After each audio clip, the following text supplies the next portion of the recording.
Selamat berjumpa kembali dengan saya Bapak Ibu sekalian dalam serial Pembangunan sebagai Pemerdekaan sesi ke-31.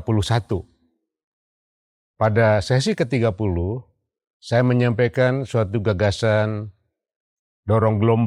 strategi dorong gelombang sebagai pemerdekaan ekonomi kita.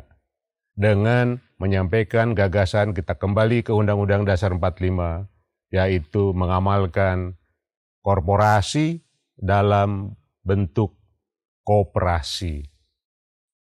Pada sesi ke-31 ini, saya akan mencoba menguraikan salah satu koperasi di bidang pergulaan di Amerika Serikat, yang mana saya pikir keberadaan dan perkembangan koperasi ini penting untuk kita jadikan bahan pembelajaran. Bapak Ibu sekalian, industri pergulaan merupakan industri yang paling lengkap, paling berkembang, ditinggalkan atau diwariskan oleh Belanda kepada kita semua. Kita mengenal pusat penelitian gula di Pasuruan, yang mana pusat penelitian gula ini pernah menjadi pusat penelitian gula yang terbesar di dunia. Kontribusinya sangat dirasakan oleh masyarakat pergulaan dunia. Masa kejayaan pergulaan Indonesia pada zaman Hindia Belanda dapat diukur oleh kontribusinya terhadap ekspor dunia, yaitu pada saat itu ekspor gula Indonesia mencapai nomor 2 terbesar dunia. Sekarang kita ada dalam posisi terbalik. Bapak Ibu sekalian, mengapa saya sering sekali menyampaikan kasus American Crystal Sugar Company?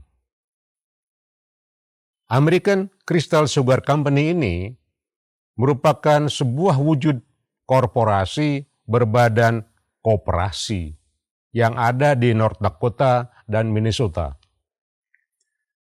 Cerita yang menarik di sini adalah sebelumnya American Crystal Sugar Company listed di New York Stock Exchange, tetapi mengalami kebangkrutan.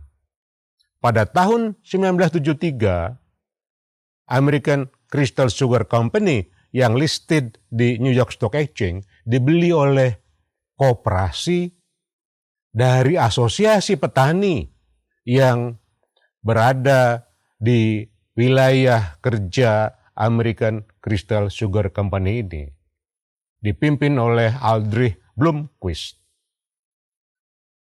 Dengan singkat, koperasi ini berdiri dan koperasi ini membeli pabrik gula yang sebelumnya listed di New York Stock Exchange tadi sebanyak kurang lebih 86 juta US dollar pada tahun 1973. Bapak Ibu sekalian, yang menarik apa di sini?